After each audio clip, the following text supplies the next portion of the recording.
Dinner together Friday night. I know it. Very nice. I'm not sure where we're going. I don't know. I'll see you. Sure, be great. Pretty good. They don't start. Okay, good.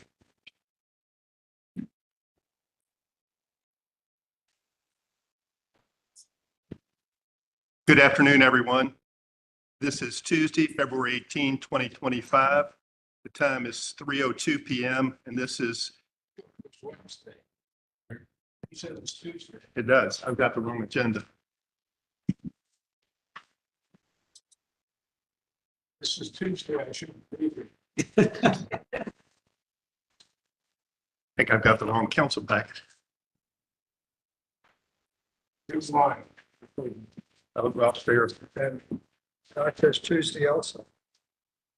It says Tuesday also. Yeah, but I think I was looking at the wrong one. Excuse me. Okay. Good afternoon, everyone. This is Doug Farnsley. Today is Wednesday, February 26th. It's 3:03 p.m. This is a special meeting of the Prospect, Kentucky City Council. I'll call the meeting to order. The first item on the agenda is a report from Chief Tony Denham and Assistant Police Chief Michael McKeon on the police department and a conversation with the members of the council. So Tony, I'll turn things over to you and to Michael. Yes, sir. Very appreciative. As everybody knows, we met back in October, I think it was October 15th. That was a little bit before the chief retired. We discussed, I think, a few different things during that. I know Sandra was here and on the council yet that day. Christian as well. I'm going to go back and review some of the things we talked about and talk about a few things we're kind of doing now. I have a few things I would like to go to as well. Just to update you guys that I'm through. Obviously, like always, this floor is open. You guys can ask anything. It's good for us to have open discussions. And then as always, even outside of here, we want you guys to know that our doors are open. You guys can come over here, call us ahead of time. We'll meet with you guys. We'll talk, discuss anything. If there's anything we can't answer, we'll make sure that we get an answer for you guys. We just want to make sure that we have a good open dialogue with you all. We think that's important. And we're not thin-skinned, we're easy to talk to. So anytime you want to come over, please do. When we met on the 15th, as I said, Jeff was about to retire. So when me and Michael took over November 1st, we were down two full-time spots, which made us really kind of get off to a really rough start personnel-wise. We were down one full-time spot due to Jeff retiring, which is just that there's nothing we could do to avoid that. Part-time spot with an injured officer and a part-time spot that we just not been able to fill. During that time, so that meant when we started in November, Michael rode the streets. So he was a assistant chief in name only, correct? So he rode the streets, finished all the investigations. As you know, Michael has done a terrific job with our investigations for the last couple of years. And those things just don't get cut on a Friday afternoon. They have to continue. So during that time, Michael finished a lot of cases that he was working on that we really needed him to finish himself to get done. During that, I spent almost all the month of November just doing a lot of different miscellaneous things, getting us through contracts. We were able to get set back up. We have agreements with Metro for any kind of SWAT call outs, any kind of officer involved incidents that we have, critical incidents if one of our officers involved in a shooting, any type of things like that. We have agreements that I've re-upped with Metro for them to be able to handle those things for us because it's an impossibility for us to handle. But if we had a situation where, we had a SWAT call, we have different things like that. We don't, obviously, the versatile part, we're not going to manage that. So we got all those agreements updated, set up, met with their chief, met with some of their people in their public integrity unit. So we're good to go. But that's kind of the things I thought were important that we set up during November. I was able, luckily, and knock on wood, we were able to hire Barbara Shepard from St. Matthews, who left Metro about halfway through her career and was at St. Matthews. She started December 1st.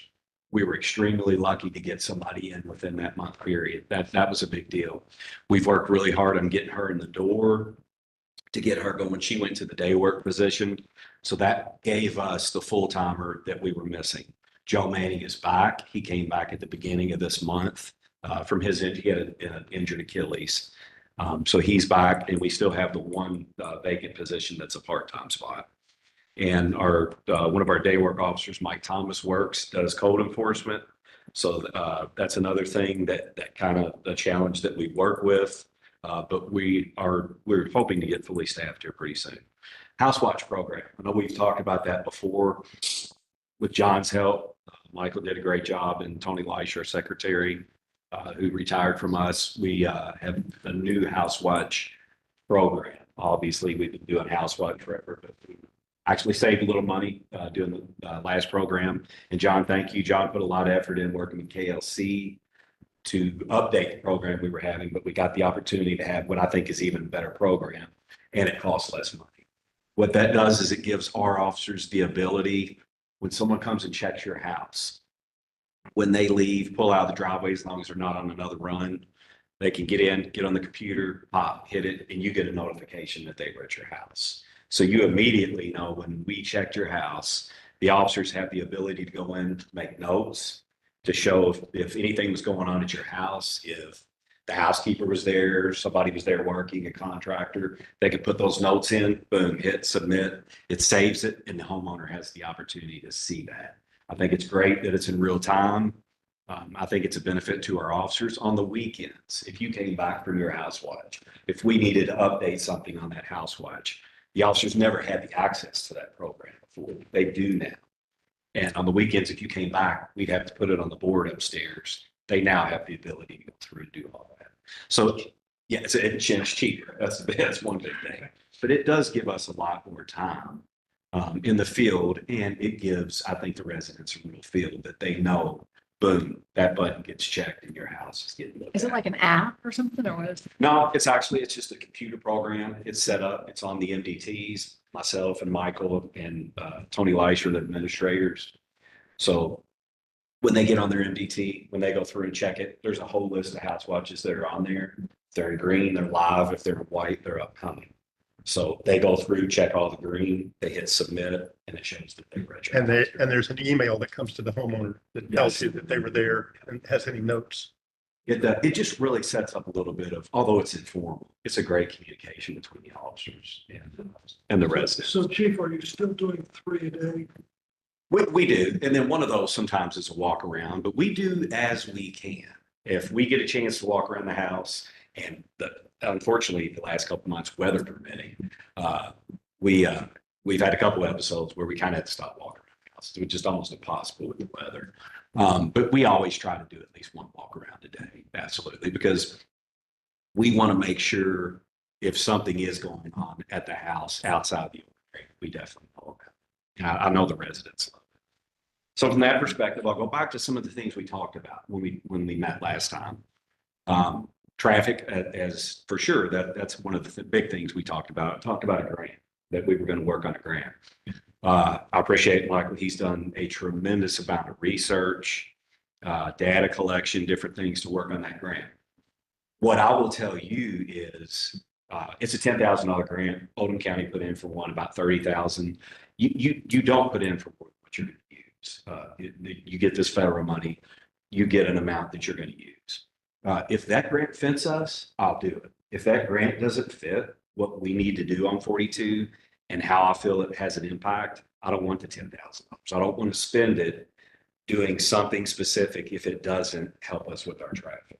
So if we're kind of digging in a little bit and we're kind of running into a few things, I don't think we're going to have a problem getting the grant at all. But it's going to have to fit what I want. It's going to have to fit what we can do on 42. What have we asked for it to do? I'm sorry. What have we asked for the grant to do? We put in for the grant and we'll receive $10,000. There's a couple different. What are we saying we're doing with it? Well, we have to go by their guidelines, and there's a couple different ones. There's a focus on DUIs, there's a focus on speeding, and there's a focus on seat belts. There's a couple different categories that you can go through. Ours is obviously speeding. We'll have to see what theirs is. And we do have, we've had an uptick since we started doing more traffic patrol we've locked up more DUIs. So we've had a couple. But ours would be speeding. But we have to get that from them. It has to match what I want and what I feel is most important. We're not going to take the money just to use the money, but if it fits, then we'll be doing it. But what that does is also gives us outside of our regular hours. And it also, which I think is more important than anything, gives us the opportunity to have 2 officers for sure working during that time, because you can't be out on 42 just solo. You can't get out on this road right here in the conditions and the amount of traffic by yourself. It's just not a real safe thing to do. So So- now that we've been here when you talk about it before, I know I'm asking stupid questions. Sure. but No, that's bottom okay. line is, what would you use the money that is to pay for hours for another person? It's outside of our regular hours. It's an overtime grant. Is that what you use the 10,000? Yes, Oh, yes. okay. So somebody would work outside their regular hours. So they would be teamed up with somebody who's already on the clock that's working. And then we submit that money, they pay us, and then the city's reimbursed, or we pay, and then the city's reimbursed for that money. So that's kind of where the grant is. I talked about how we were going to change things internally to start more of a focus on traffic patrol. The guys have done a wonderful job. If you look now, I don't tell people to write tickets. I tell people to write warnings. I don't tell these guys what to do. We don't need to. These guys are all 25, 30-year veterans. They know when to write something, they know not to. And sometimes visibility is just as important as putting a ticket or putting a warning on somebody. It's just the way it is. But we went from averaging probably in a normal month about 10 up to about 60. And that includes the month for the last 4 months. That includes the Antarctica month we had in January. I don't see how they still were out kind of doing some enforcement, even with 42 kind of being a mess like it was. So I just want to publicly thank our guys for making sure they still put in the effort. I talked about back then at the same time that I think it's important that we have one of our officers that can just focus on traffic, because I think it is one of our biggest needs out here. That would be a full-time position. I'll reflect that in the budget whenever I put in. I think it's very important that we have one officer that can concentrate on just traffic, that can take our accidents when he's working, train and get set up to be able to work with other agencies that are out in this area, to be able to externally use some resources and just focus on traffic, because I think it is that big of a deal for us.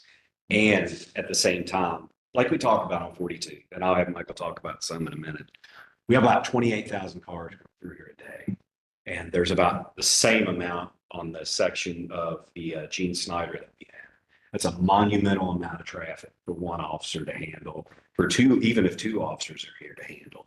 And any of us, and you see us out here working accidents, especially during the rush hours, it's a mess, and it's a big safety issue to be out here during that time. That's why I really want to emphasize that I think we need a traffic officer and the ability to have 2 officers on that shift. We're probably going to have some development out here in the city in probably a year or so. It's going to have a lot more congestion, and it's going to add a lot, especially up here in our corridor.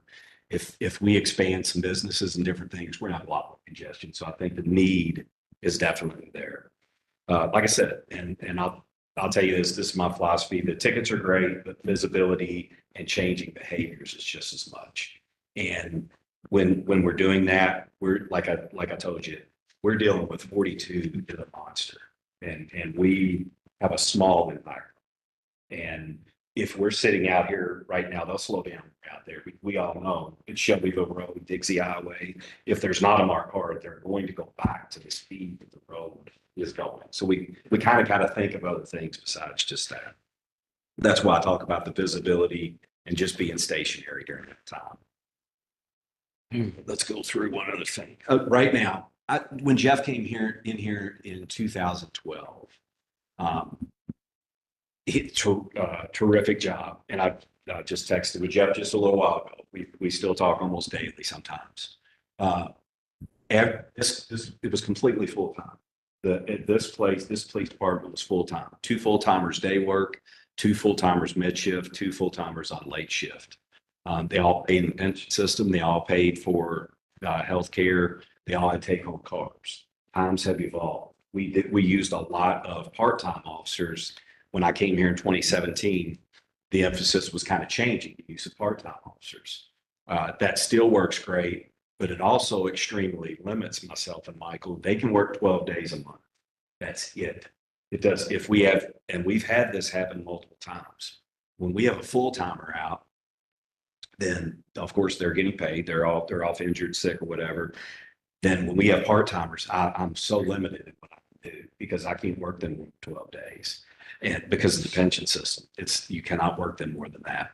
So that puts us in a position, and it put us in the position when we had to leave the vacancy from like 3 a.m. to 7 a.m. It put us in that position. And it's harder and harder to hire part-time because now, as I've talked about over the years since 2020, policing, recruiting, retention, all that has changed drastically. And we have to really keep up with the times on that. And more people want to work full-time because the salaries have increased. And everybody sort of has got in the same ballpark for the most part. So a lot of people don't want to work part-time. They want to work full-time. A good example is one of our Lake Watch guys. Who's a fantastic detective that came from Metro. I had everything kind of wrapped up, but we only had a part-time position. So he went to another department, worked part-time. Then when our full-time opening came open, he came out here. So that's a risk we kind of take by losing people during that time. But I don't think we've ever had more stability and a better group of officers than what we have right now. And I really want to take advantage of that. We have, there's a total of 12 of us. I don't see anybody going anywhere right now. We've got Barb in the door, but we really need to work hard at retaining everybody we have and pushing to keep them and maybe put them in different roles. I think it's very important for the time being. I want Michael to talk just a second on some of the research that he's done on 42, even some things that kind of surprised me on the history of 42 and just the traffic and the way it flows out here. And I've even noticed a big uptick. And I was talking to some people with State Highway and different things, a guy that lives in Goshen. We're starting to have even more of a volume of traffic in the middle of the day, not just the rush hours. We're starting to see a lot of volume of traffic between that 11 to 2, 11 to 3 peak period. And you'll see it when you pull out here, when you try to get out of the building at times. Even on a Saturday at times when I'm in here, it's a whole different ballgame. I think we're going to have some additions here pretty soon as far as that goes. But Michael, I'll turn it over to you to kind of talk. Okay. Some research he's done. Really, it's all numbers. It's pretty boring, so I'll just hit it kind of quick. First off, I agree with Tony. Jeff did a fantastic job out here. He did the most with the least that you can ask for. But that's kind of left us unfortunately in a position where those chickens are kind of coming from. But man, we're in a place where we're probably going to need some investment, to kind of keep things going the way they should, because we have a pretty good scenario going, as far as crime levels go, and even, everyone says we need more traffic enforcement. The statistics actually bear out something pretty different. For the amount of traffic that comes through 42, all of our traffic statistics are just incredibly low. So we've been really fortunate with that. We don't have any of the fatalities everyone else has. We had very few. I think we had 4 alcohol-related accidents all last year. We only had 2 seatbelt related accidents. We've only had 17 injury accidents, and they were really bad injuries, except one guy that rear-ended a wood chipper down there. But outside of that, with the research that I was doing for this traffic grant, it kind of made me look at all of this a little differently, because, on the surface, it's easy to look at Prospect and say, well, it's just a nice little community kind of tucked away in the East End. There's not much going on out there. And like I said, on the surface, it really kind of appears that way. But when you start digging into things and the way they look at how they award these grants and the ancillary things that factor into it, we've actually got quite a bit going on here, especially related to traffic. So the long and short of all that is we agree with you all. We can do better on traffic, especially when I started looking at some of our statistics for actual citations versus warnings. It was a little embarrassing. So we can do better and we intend to. And let me just throw some numbers out on the grant if we were to get it. We expect out of that $10,000, we could work 166 hours of overtime. That's 5 officers that wanted to work that detail. That's 2.75 hours a month per officer. Out of that 166 hours, we would expect to get about 350 speeding tickets. And then with our seatbelt rate, we did some seatbelt surveys. We surveyed about 2,000 cars at various locations on 42. And our seatbelt usage rate in Prospect on 42 through here is only 84%. And the state considers 93% acceptable. So along with, and that comes to the question that you were asking, what the state was wanting us to do with the money versus what we wanted to do with it. When they started looking at our numbers, that was one of the things that stood out to them. And they were interested in getting enforcement done on 42, but they didn't want speeding citations. They wanted seatbelts. And we didn't think that was, and seatbelts are important, clearly. I mean, don't make the mistake that I'm saying that's a petty ticket or something, because the seatbelt usage is important. But that wasn't what our focus was. It wasn't what we talked about when we sat down with them.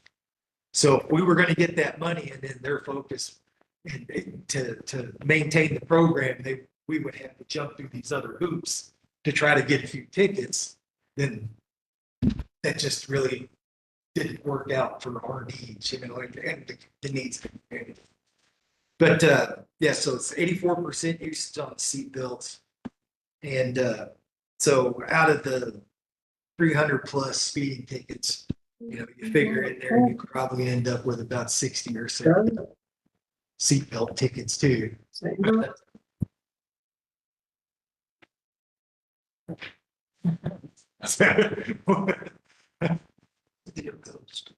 some of the things, and I'll have something to go through here, with the increase in traffic, you start seeing different.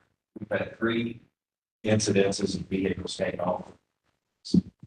Out there, 2. One was a DUI. One, we had a guy, and that's just one of the things you're going to see out here. See that, right? Move up. That's why I say it's very important to have 2 officers working at the same time. Sergeant Srill on the lake, what's not the car right up here. Once that late shift, he comes in at 8. It was earlier in the evening, and he walked up to the passenger side of the vehicle, which out here you have to. And so he was walking, he had stopped about 42. When he got to the passengers part of the vehicle, the guy jerked it into reverse, came by beside Jim. Thank goodness that it did jam our car. And then immediately took off back out here on 42. And we're not interested. We have a strict policy on that. But he crashed a little ways, say a bit later. But those are the things that we kind of don't talk about. We're going to count. When we get out, we're going to be a lot of traffic. You're going to run into things, especially on Lake. That's where we got it. So, but those are just the things we wanted to let you guys know where we're at.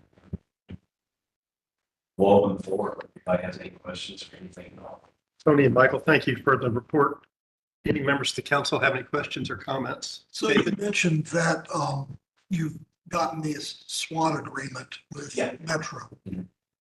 You all, in responding to a call here in Prospect, I've heard the figures of maybe 4 to 5 minutes to get to Right. any place in Prospect. Sure. How long does it take Metro SWAT to get Well, here? it's, that's a tough thing to give a set answer to, because it just depends on the situation. It would depend on something. Those guys get together. Are they pretty quick? And it would be a situation, depending on what type of situation it was, obviously it's maybe for some people. They Well, they actually run a full-time SWAT team now. Used to, yeah. There was a time in years past that, all the SWAT guys were patrol officers, detectives, and they were on call. And if you had a SWAT incident, SWAT called out, they would all drop what they were doing and jump in the car and go free. And now they have an actual full-time SWAT team. So, they train and they're doing all that. They're like firemen. They take their truck with them and they go over and then they have the MRAP and they have to respond. They just climb in. And so they make a more focused response faster that way. So you get a couple people out. Right. So you mentioned also that so far we've been fairly lucky on a yearly basis, looking at the statistics in terms of accidents and that kind of stuff. When I was campaigning this fall, a lot of people would talk about the traffic and their concerns about it. And the point that kept on coming up was their concern about our demographics and the fact that Prospect has two demographic factors that are going to be ones we need to consider. We're all getting older and we're all going to have teenage drivers out there pretty soon. That's the combination that we've got as the people move out who longer family oriented leave, then the younger kids come in. So a lot of people were concerned that traffic needs to be enforced so that we don't have problems with us elderly drivers and the teenage drivers. Right. See, that actually leads to one of the things that came up in my research is that, and it's kind of what I said about it.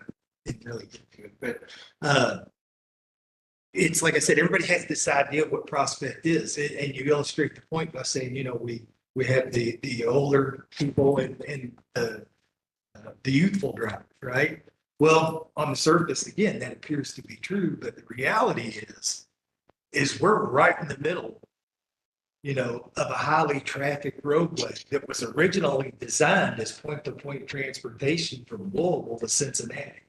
That's what the roadway was designed. This is the precursor of I-74 until 1966, and 71 was built.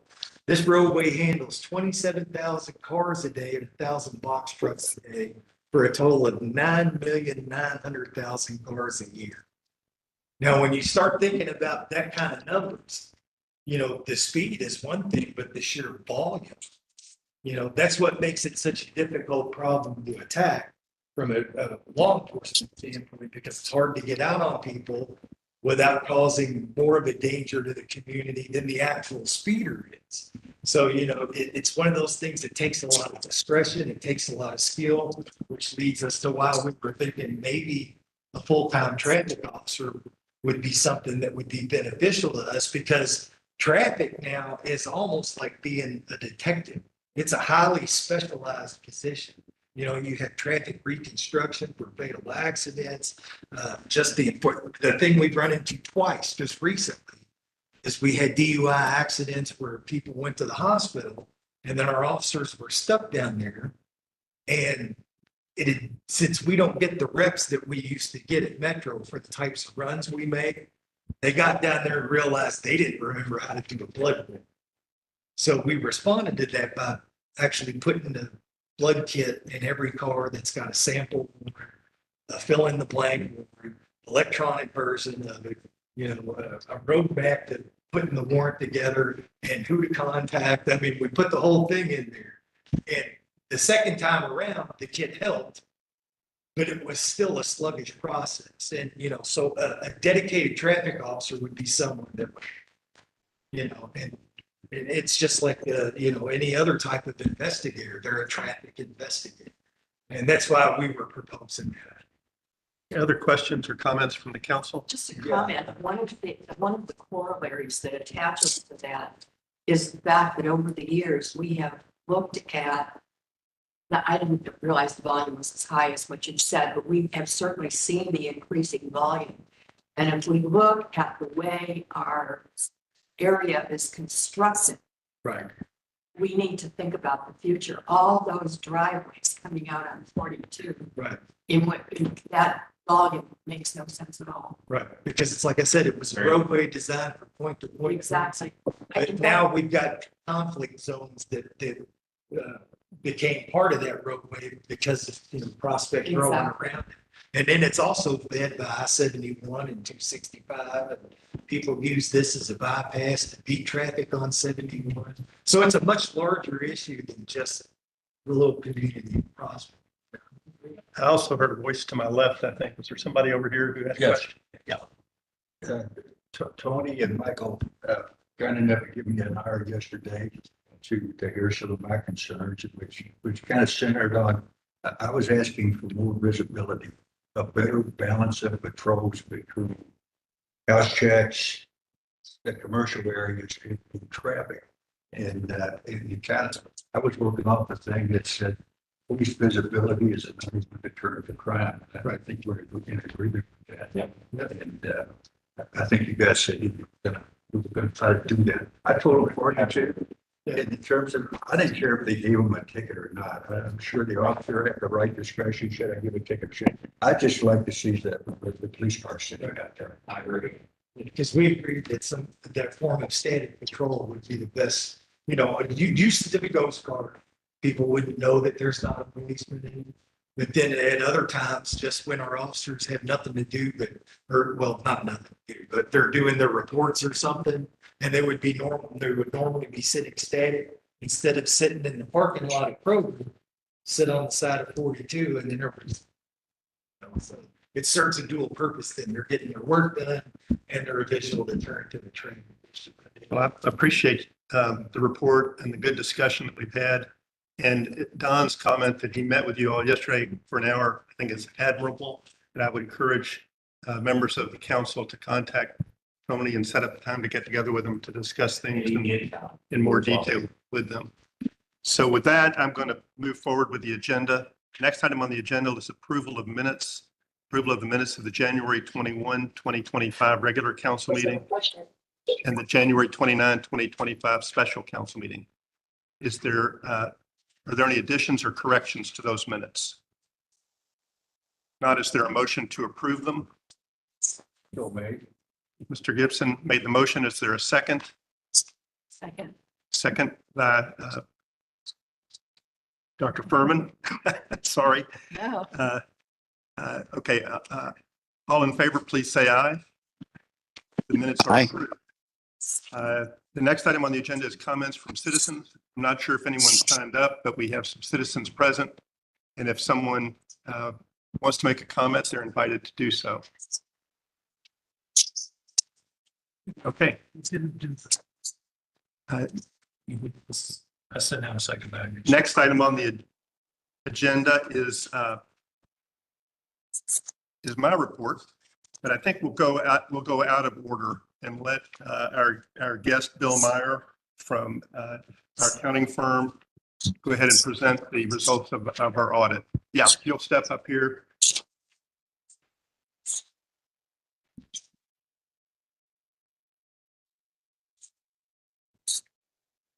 Good afternoon. I'm Bill Meyer. I think I've met many of you before. I'm with partner with LBMC. We used to be Strothman and Company until about 16 months ago or so. We merged, but I think we've issued the audit at least this year under LBMC, and maybe last year, I can't remember. But Gina Jones, my partner, actually served as the primary partner on the audit this year. I was the second partner, reviewing partner.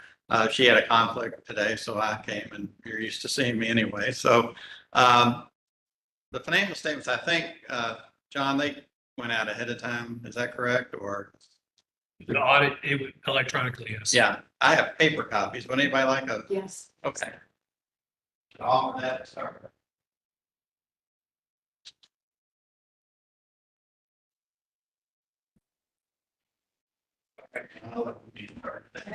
I'll take one too, if you have enough.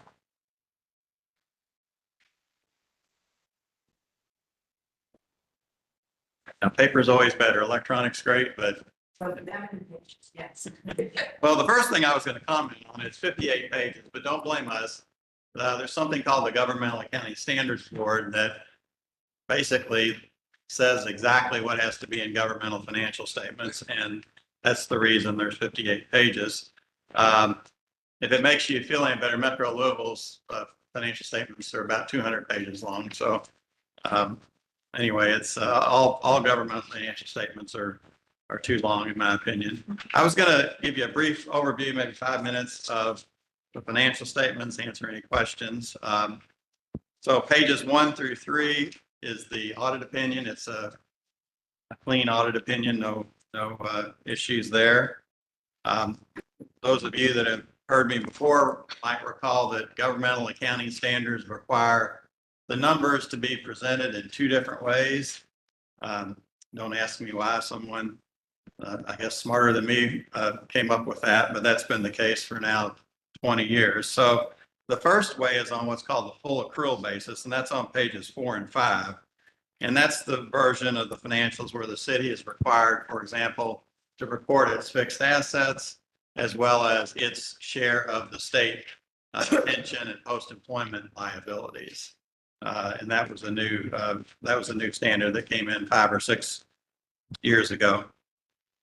Pages 6 through 9 are the financial statements presented using fund accounting, which is what governments have been using for many, many years. I've been playing with AI a little bit, and I asked how long fund accounting has been around since the 1930s. So you and other governments have been using fund accounting for many, many years. And page 8 is probably the one that you're the most interested in. That is the way you look at your financial statements throughout the year and the way you budget. That shows revenues of $4.4 million and total expenditures of $3.9 million. So that resulted in a net increase to fund balances of $529,897. So you might say, well, that's a really good year. But what you tend to do as a government is when you do have positive years like that, you tend to reinvest it in capital assets and things in subsequent years. But overall, the city of Prospect, is very fiscally. I noticed on page 8, I think this is the first, the insurance tax exceeded property tax. Yeah, I've read it.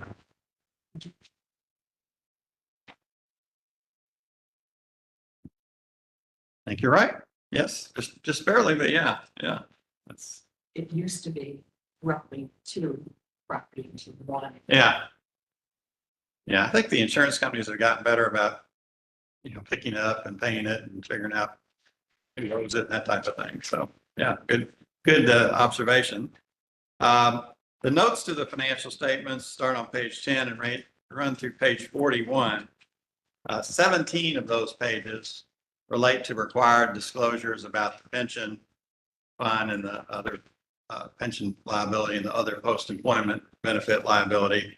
And again, that's your share of the state's liability. Every government that's part of the state plan picks that up.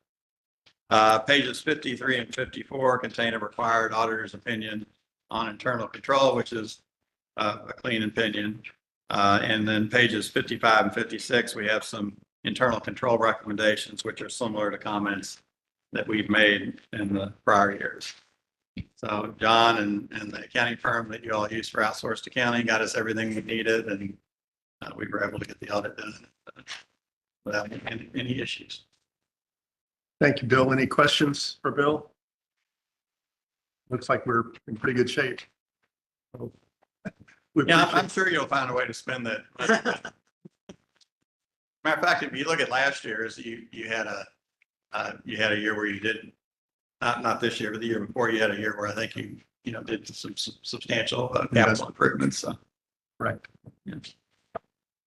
Okay, there are no further questions. We appreciate you coming in. Appreciate all your efforts. Yeah, well, we appreciate you using us as your firm, and if there's any other follow-up questions, you know where to find me, or at least John does. So, all right, thank you. Thanks so much.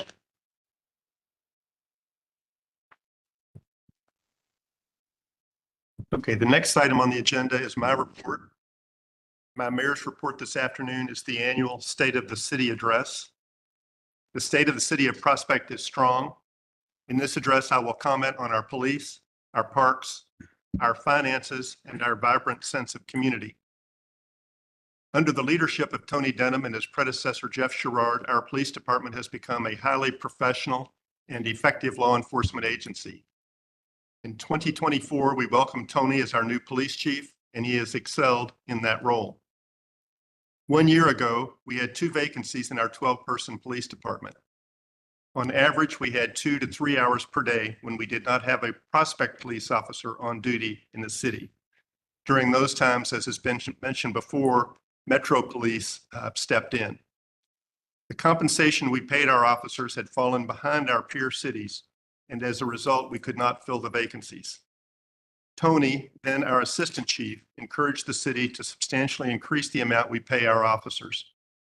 The council and I agreed. As a result, we now have a full complement of officers and have prospect police on duty in the city 24/7. Our officers all had substantial police experience before they came to Prospect, and most of them had supervisory positions in their previous departments. I've had the good fortune to get to know our officers. I have found that they are thoughtful and intelligent and that they exercise good judgment as they carry out their duties. I encourage you to take a moment to consider how fortunate we are to live in one of the safest cities in Kentucky. Public safety is my #1 priority. Having said that, I also have a strong commitment to our parks.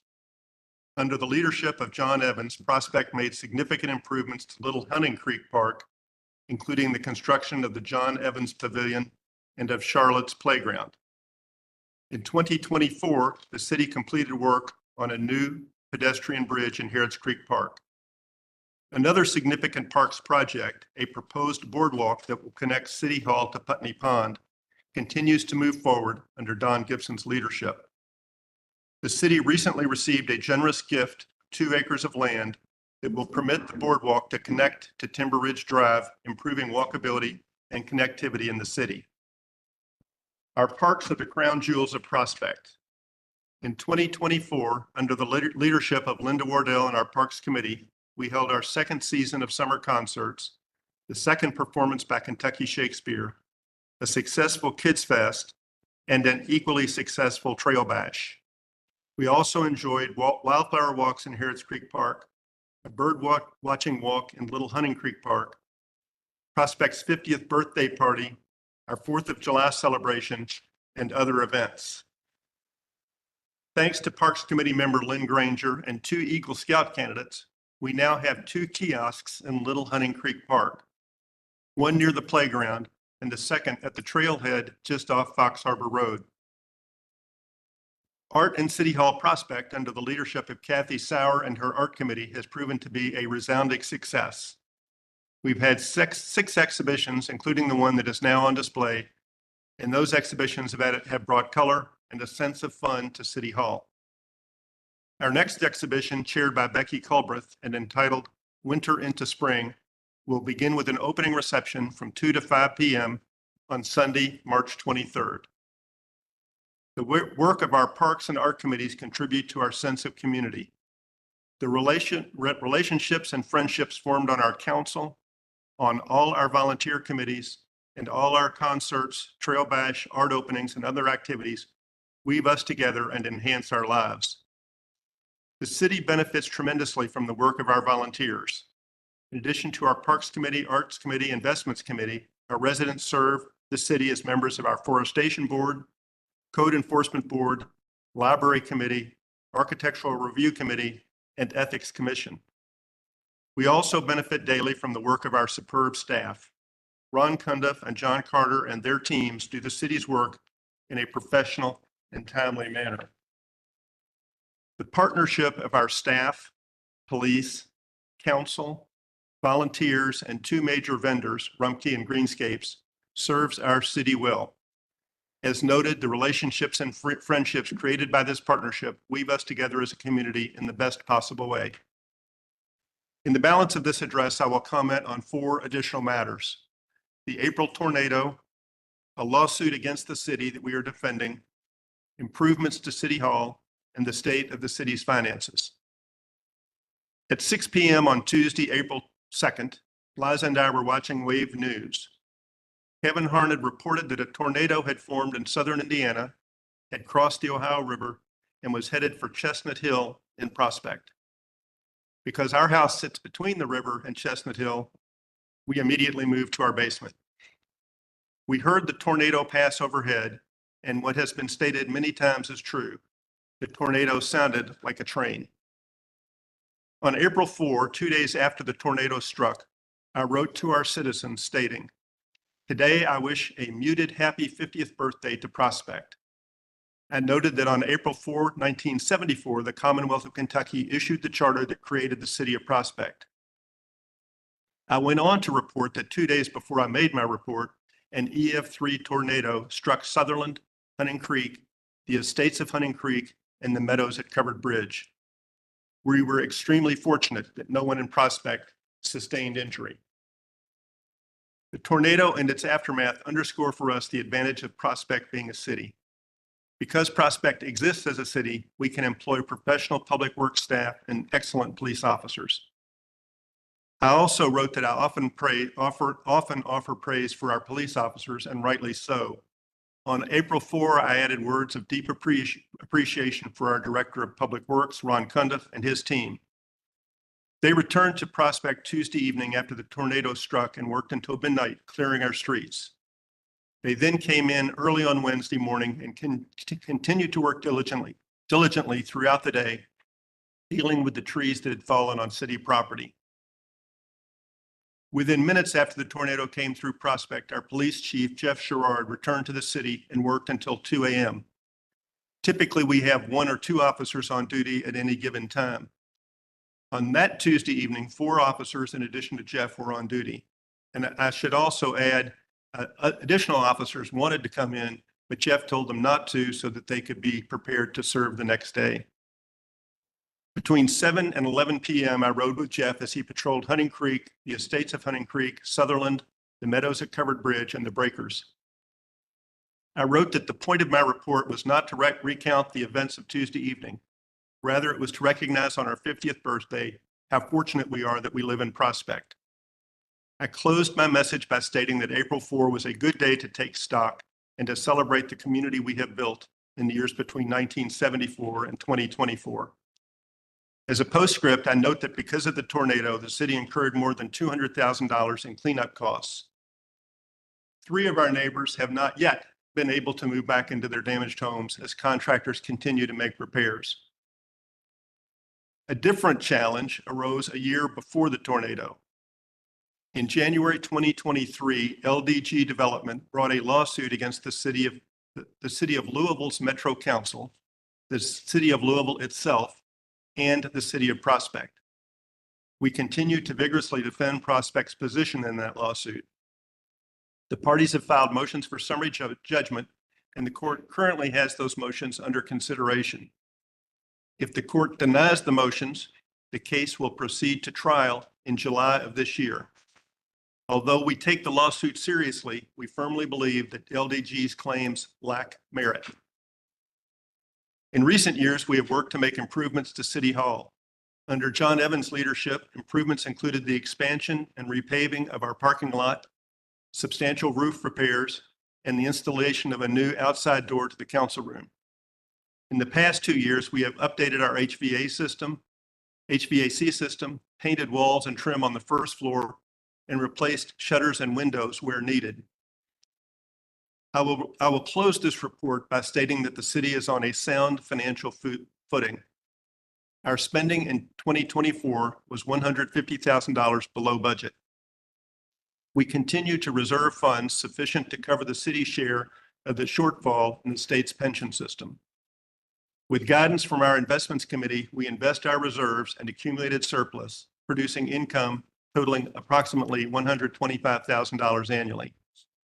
John Carter and I closely watch the city spending, and we remain committed to fiscal responsibility. It is an honor to serve as Prospect's mayor, and I look forward to continuing our shared work in the coming years. That's my report and my State of the City address. So with that, we'll turn to John for the financial reports. I apologize that the financials were late this month. when we passed the capital project fund amendment last month, CPA and I decided that we had needed to change the way that was reported. So it was, our financials were a bit more understandable, more coherent, I would say. And as I mentioned in the email, I believe that it was this morning, that they now show as part of the a new line item and not in a restricted item. In any case, reviewing January's financials, we had approximately 3.8 million invested with KLC. Our checking consisted of just under $24,000 for a total of $3.8 million. Of the 3.8 million, we have currently restricted roughly 1.2 million. One thing that came out of our audit just presented is the reserve for pension is now dropped to just under $1.2 million. So all unrestricted, the unrestricted balance currently is about $2.6 million. Interest earned on the investments as of the end of January was just under $106,000. To date, we have expended roughly 64% of our budgeted expenditures and earned roughly 76% of the income budgeted. The capital fund project stands at a balance of $98,000. We've made the first installment on the AV system. So that moves forward. And then finally, the restricted road aid, that balance is just under $200,000. Anybody have any questions? Any questions for John? Hey, John, thank you for your report and for your good work. Commission and board reports, Ethics Commission, John Embry.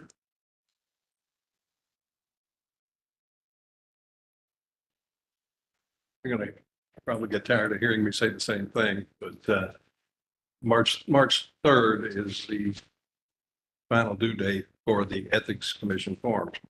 Nobody in the room that I'm aware of anyway, none of the council members or staff members are delinquent in turning in their form. I do have, my latest tally is there are 3 members of various committees and things like that that have not yet submitted.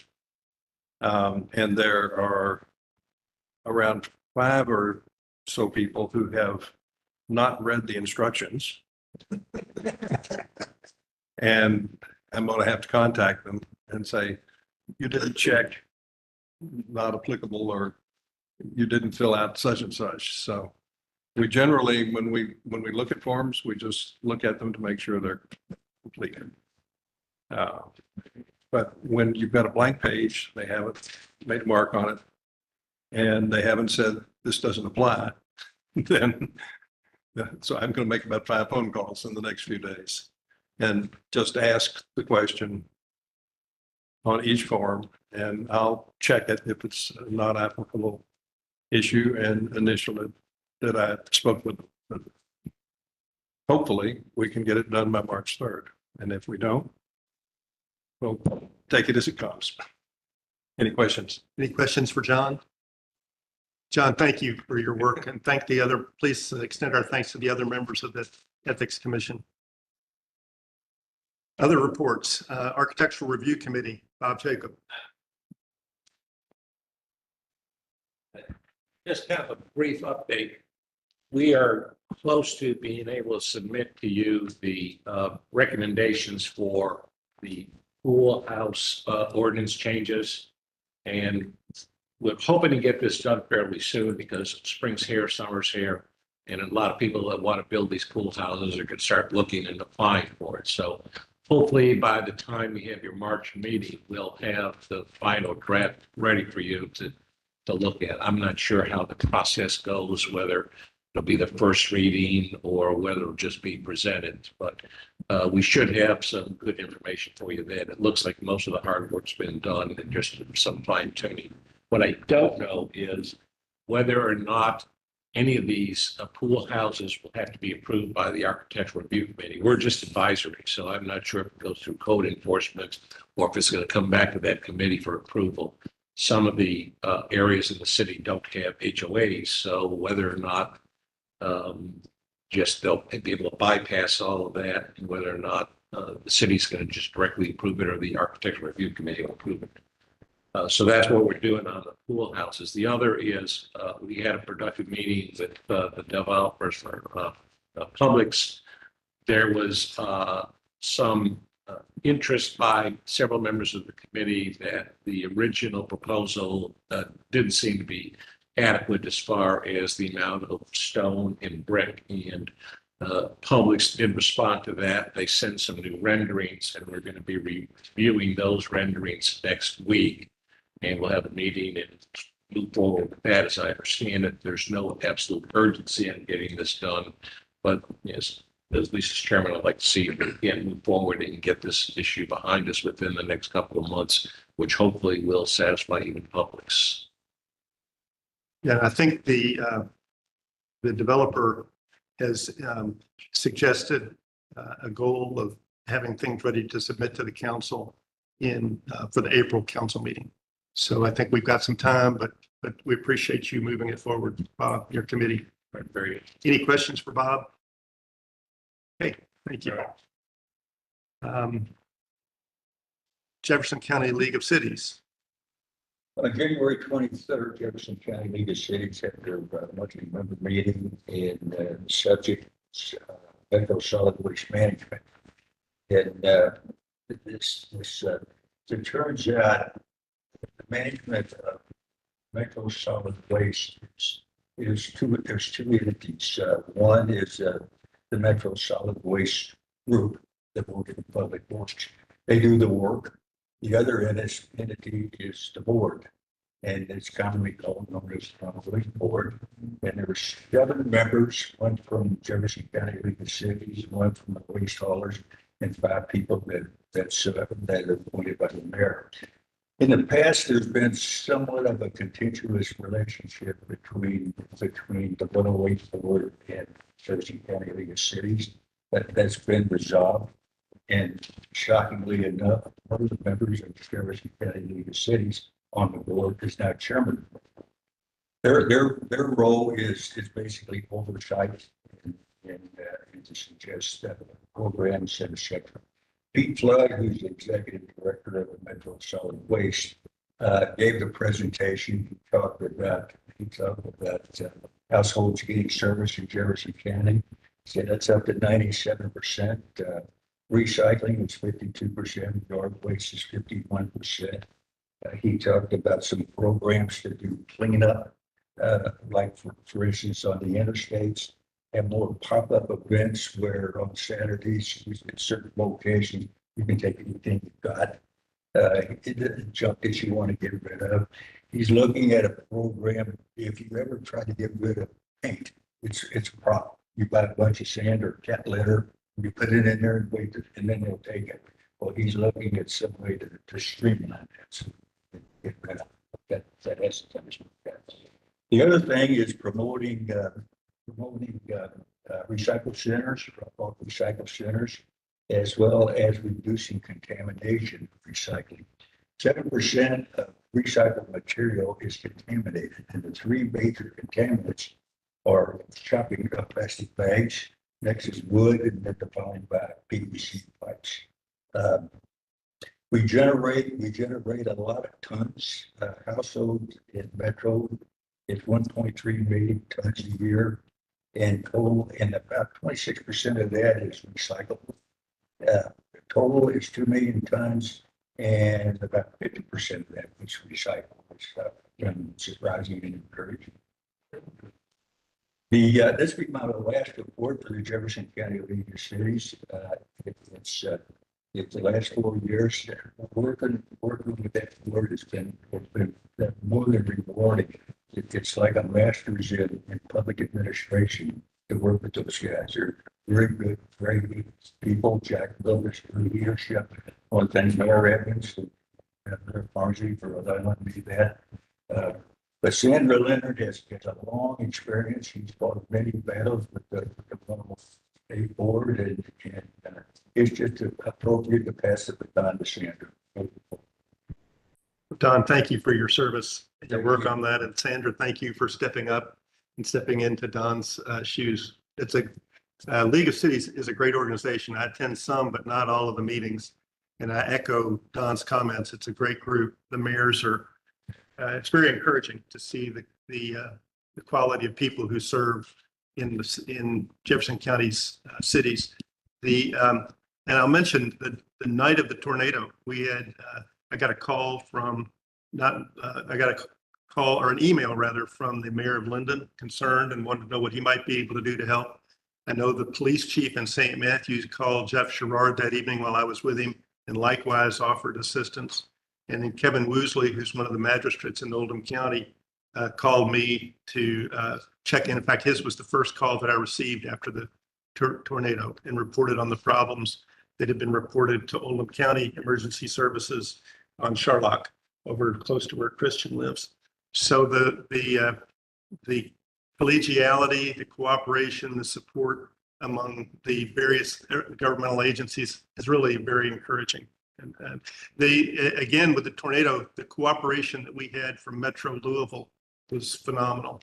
They really assisted us in working with the national contractor who came in and did the removal of the debris. And that was divided up. So the Metro paid for the portion that was not in the city of Prospect. We paid for the portion that was in the city of Prospect. But I can't say enough good things about Amy Rose, who was who led that effort from Metro government. So again, thank you, Don, and thank you, Sandra. We need to continue thanking them. One of the things, there are 80 small cities, 60 of them belong to JCLC. And one of the things that we keep bumping into is, who are we? What are we like?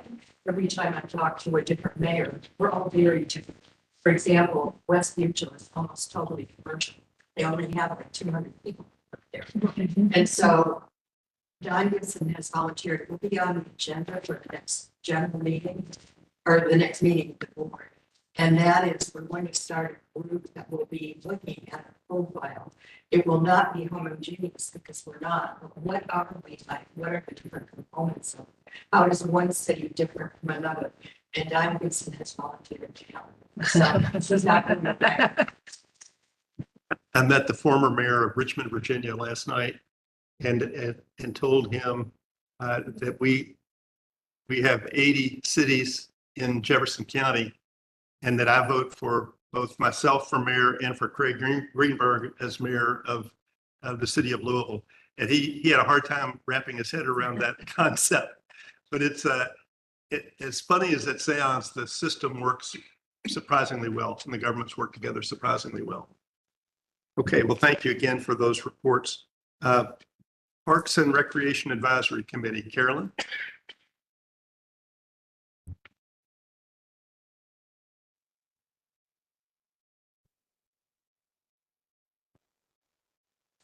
Well, I think as most of you know, Linda Wardell has needed to step away for a time to deal with some pressing personal matters. And several of us are doing our best to pinch hit for her, although hers are very big shoes to fill and all three of us can't quite do what Linda does. But I chaired the February 10th meeting of the Parks and Recreation Advisory Committee, so I have a brief report to share with you. Under Parks updates, we appreciated having Don Gibson at our meeting to talk with his work with KIPTA on the boardwalk project and the optimistic hope of beginning construction on the boardwalk in the spring of 2026. Pending approval of a grant that will be submitted. Tina Bevan is working with ICF on the continuation of invasive plant removal in our parks. Under parks programs, the planned owl walk has been postponed due to avian flu And you may wonder, well, why can't we walk in the park?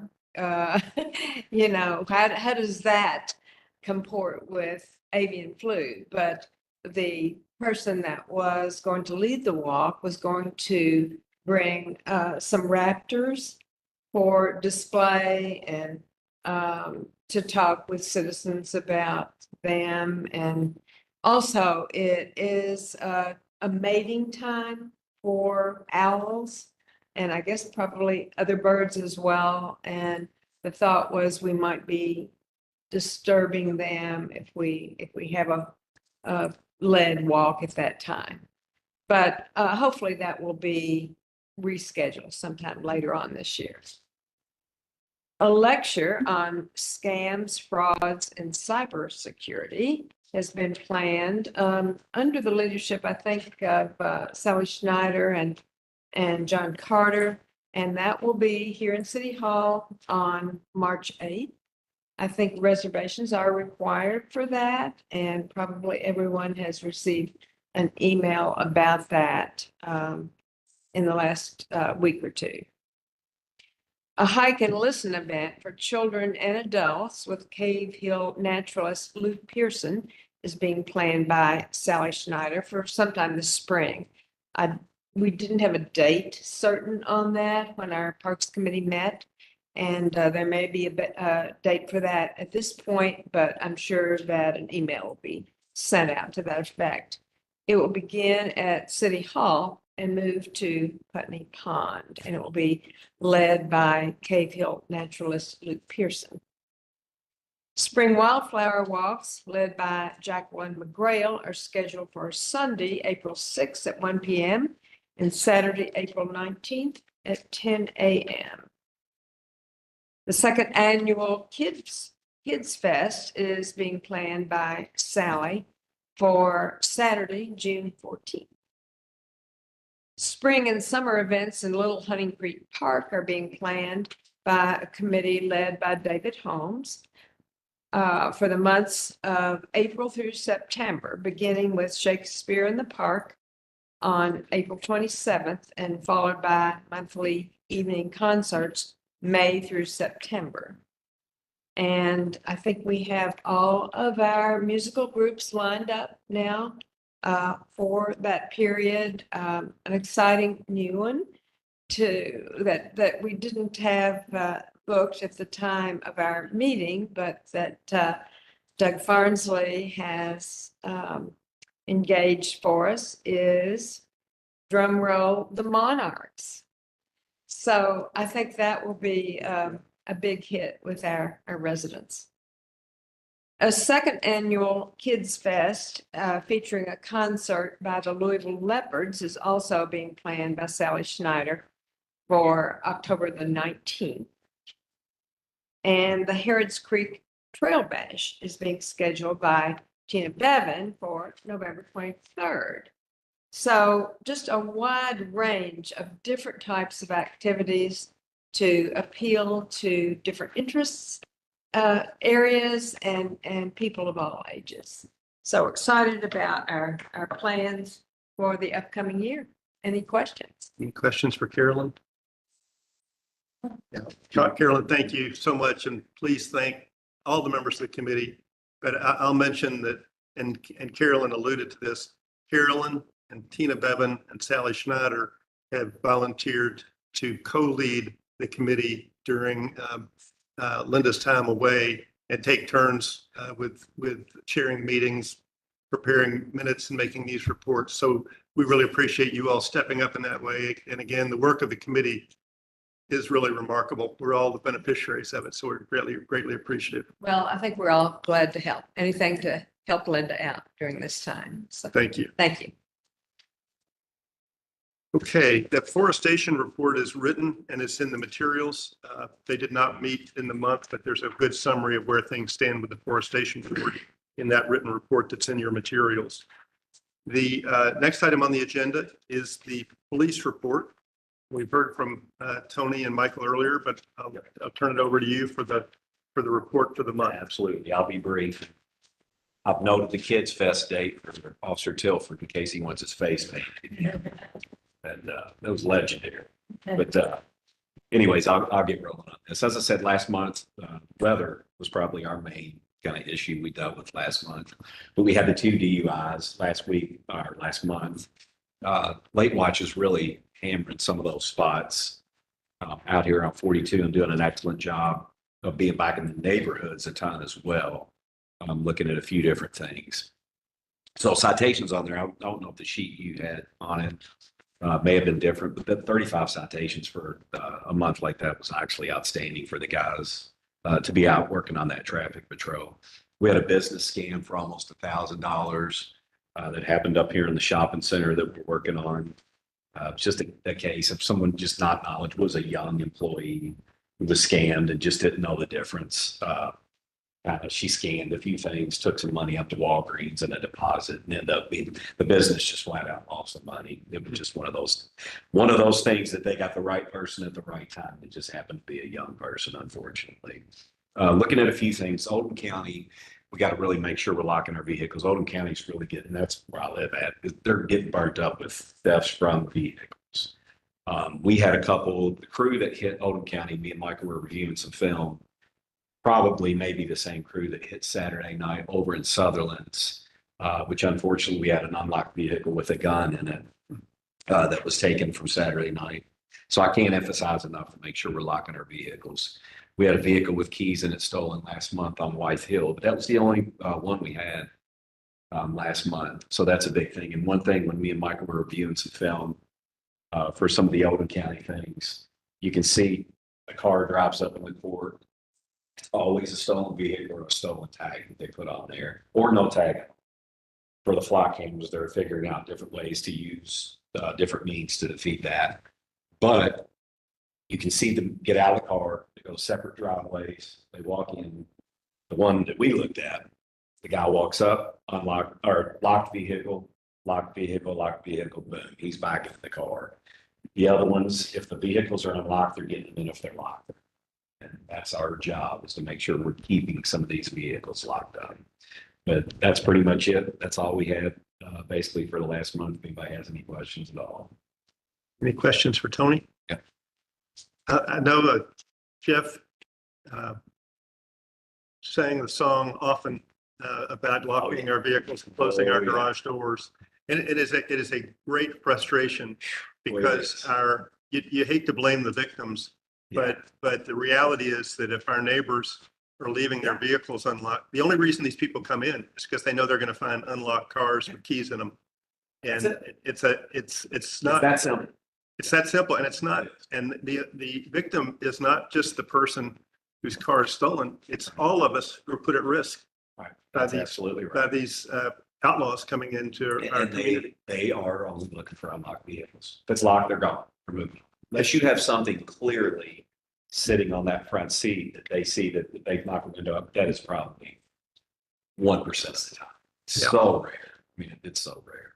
Well, If it's thank you. locked, they're moving on. Thank you again You're welcome. for meeting with council earlier and that good exchange, and then for your report and all your good work. You got it. Yes, sir. That is the last item on the agenda, I believe. So this is a special meeting, so we're not in a position to pick up items that weren't on the agenda. Having said that, is there any further business to come before the council? If not, I'll entertain a motion to adjourn. So moved. Dr. Furman made the motion to adjourn. Is there a second? Second. Mayor Evans made the second. All in favor, please say aye. Aye. Opposed? We are adjourned. Thanks, everyone. Thank you, John. And we're clear. I know, I didn't explain.